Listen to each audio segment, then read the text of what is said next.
Please, give me some water.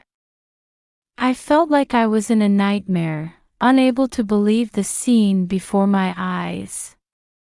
My 5-year-old granddaughter, emaciated and frail, was chained to a doghouse. Seeing her reach out for water again, I snapped back to reality. I need to give her water right away. However, someone knocked the water out of my hand as I tried to offer it. Don't you dare give her any. My husband, with a face like the devil himself, then went to the storage shed and came back with a saw. I screamed, my blood running cold. Mom! It's a boy. My son Christopher called me, his voice brimming with joy as he shared the news. I wholeheartedly congratulated him. Christopher lived with his wife Selena and their 5-year-old daughter Ava about a 2-hour flight away from us. What did you name the baby? Ian. I want to raise him to be a strong boy. It seemed my son already had plans for raising his child. Do you want to talk to your father? No, I'll pass. Talk to you later. Despite reaching out, my son hurriedly ended the call when I suggested passing the phone to his father. Christopher had always been uncomfortable around his father. I had a feeling that's why he moved so far away when he got married.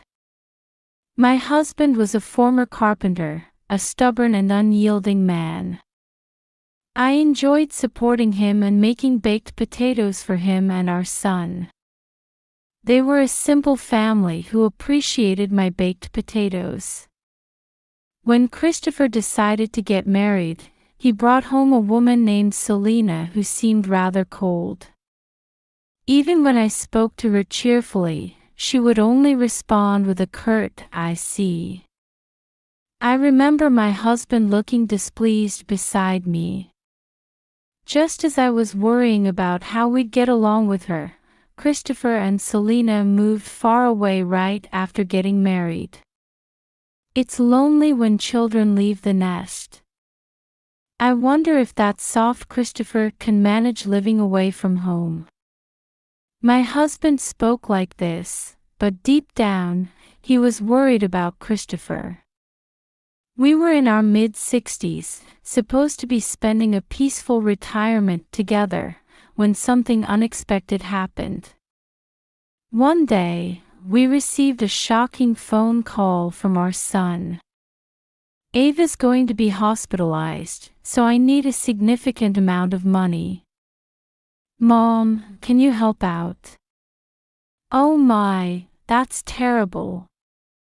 But don't you have any savings? Well, we tend to spend money as soon as we have it. I was taken aback by Christopher's response, but I asked how much they needed. For now, $100,000. The amount was so high, I was speechless. Please, Mom. Can't you think of it as for your cute granddaughter? Come on. As I struggled to respond, my husband, who had been listening on speakerphone nearby, suddenly said, "Let's lend it to them. I have savings from when I was working. We have our field, and we can get by on just our pension."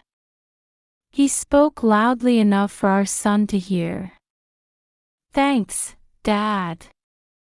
Christopher's voice suddenly became cheerful, and my husband nodded silently. I had sensed that our son found his father difficult to deal with, but it was still nice to know he relied on us. Looking at my husband's somewhat satisfied expression, I felt he probably felt the same way. At first, we lent them money out of parental love, but Christopher started asking for more, claiming it was for treatment time and time again. Wasn't it just last month?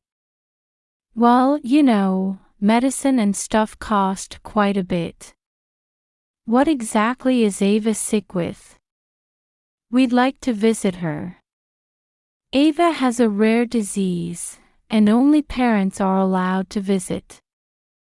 Anyway, please wire $30,000. He hung up abruptly with an unnatural excuse, making me think something's fishy. This isn't right. This went on for a year, and I finally reached my limit.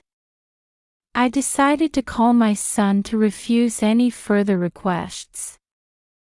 However, not only did Christopher not answer my calls, but he also ignored all my messages. Unable to sit still any longer, I decided to consult with my husband. I think something's wrong with Christopher. I see. Well, seeing is believing. Let's go there ourselves. We took a 2-hour flight to visit their home, only to be confronted with a shocking sight. Their house was in a secluded alley with little foot traffic. We rang the doorbell, but no one came out. As we waited, I glanced towards the garden. There was a doghouse in the small yard, so I wondered what kind of dog they had and peeked inside. Please, give me some water. What? Ava. What are you doing in there? To my shock, my emaciated granddaughter was chained to the doghouse. I was so stunned I couldn't speak. She had a red collar around her thin neck, like one for a dog, with the chain wrapped around a tree near the doghouse. She reached out to us with vacant eyes, not seeming to recognize who we were. Please, some water. Her words snapped me back to reality, and I grabbed a water bowl that had been placed out of her reach. However, just as I was about to give Ava water, someone knocked it out of my hand. Don't you dare give her any. What? What are you saying? Just wait here for a moment. My husband then went into a nearby storage shed and started rummaging around for something. When he came back, he was holding a saw. Wait. What are you going to do? Don't move. I screamed as my husband raised the saw towards our granddaughter. However, he didn't even look at Ava and started cutting down the tree she was chained to. Being a former carpenter, he felled the tree in less than 5 minutes. He quickly removed the lead attached to Ava and put his hand on her forehead. As I thought, she's on the verge of heatstroke. No wonder in this heat. Oh, I was so scared. But we need to give her water quickly. Calm down. Were you planning to give her that dirty water? I looked at the water that had been knocked from my hand and realized with a start. The water I had instinctively tried to give my granddaughter had been left outside for days. It was certainly not fit for human consumption. Although I had been upset, I felt ashamed for not being able to make a calm judgment. Anyway, let's move her to a cool place. We need somewhere shaded. In that case, I have the spare key Christopher gave us. Some time ago, our son had sent us a spare key in case of emergencies. Of course, he probably never thought we'd come all this way without notice. We opened the front door of our son's house, turned on the air conditioning, moved Ava to a cool room, and immediately called an ambulance. What in the world is going on here? I don't know. But one thing's for sure, Christopher has been deceiving us. As we watched our granddaughter lying in the hospital bed after being transported and treated, my husband's fists were shaking. Of course, I too was burning with anger at the betrayal by our son and his wife. A few hours later, Ava's complexion had improved significantly after receiving IN4. After confirming her recovery, we decided to hear her story. At first, our granddaughter was hesitant to speak, but when I gently said, "Don't worry, we'll protect you," she looked up. The words that came out of her mouth left us stunned. "How terrible! I can't forgive him, even if he is my son. This calls for some serious punishment." Seeing our faces contorted with anger, our granddaughter looked sad. "I'm sorry. It's my fault." "What are you saying?" "It's okay. We'll definitely protect you." When I gently stroked her head, perhaps feeling human affection for the first time, tears welled up in our granddaughter's eyes. After that, we returned to Christopher's house, gathered evidence of their misdeeds, and began preparing for retribution. As we thoroughly searched the rooms while waiting for their return, we heard Christopher's voice. "Ah, that was fun. I wish we could have played more." Unaware of the hell that awaited them at home, he was laughing carefreely with his wife. Then we heard the sound of keys in the front door lock. "Ha! Didn't we lock up? I'm sure I checked before we left." He entered the house with a puzzled voice, carrying their son Ian. Then he noticed us in the living room. "Whoa! You scared me. Dad, Mom, why are you here? We got worried when we couldn't reach you, so we came to check on you. More importantly, what's the meaning of that in the garden?" Christopher's face showed a moment of panic at my husband's question, but he quickly feigned ignorance, saying, "What are you talking about?" However, when Selena, who had gone to check the garden, shouted, "Christopher, Ava is gone," he couldn't maintain his act. "She was taken to the hospital for heatstroke. They say she'll be admitted for a while." "Oh, is that so? That's terrible. How can you talk about this like it's someone else's problem? You did this to her, didn't you?" When my husband berated our son for showing no concern for his daughter, Christopher cowered. After that, Christopher and Selena were made to sit formally before us and explain what had happened. Selena seemed dissatisfied, pouting while holding the sleeping Ian. "I can't believe you told such a big lie about Ava being hospitalized." I slammed down on the table in front of them an amusement park brochure and what appeared to be a handwritten itinerary by Selena. These were things we had found while searching their house. Moreover, they had bags full of things bought at the amusement park. Anyone could see where they had been. "So you three went to the amusement park alone. Why did you leave Ava behind?" "Well, because of the entrance fee." My son mumbled quickly, and I glared at him with intimidating eyes. Children under 3 get in free at the amusement park. 1-year-old Ian wouldn't cost anything, but taking 5-year-old Ava would increase the expenses, right? What nonsense are you talking about? What happened to the money we lent you? Christopher remained silent at my husband's question, just fidgeting with his fingers as if trying to escape reality. As I watched our hopeless son and daughter-in-law, I remembered what our granddaughter had told us at the hospital. Ava had said sadly, "Daddy and Mommy said I'm an unwanted child." Our son had always been a bit weak-willed and timid, often staying close to me as a child because he was afraid of his stern father.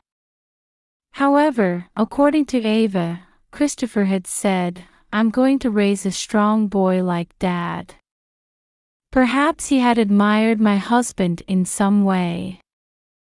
But when their first child turned out to be a girl instead of the ideal boy they wanted to raise, they became disappointed and started treating Ava poorly. Ava told us, her voice trembling, "It's because I'm a girl. Daddy and Mommy only wanted a boy." I was shocked to learn they had been saying such terrible things to her regularly. Seeing how we doted on Ava, they decided to take advantage of us. They lied about Ava being hospitalized to swindle money from us. After Ian was born, the mistreatment of Ava intensified. Christopher, hiding his weakness by acting arrogantly towards Ava, manipulated her to obey him. As a result, Ava became a daughter he could control, and our son's pride only grew. We were planning to make Ava do housework and get a part-time job when she grew up, so we could get money from her.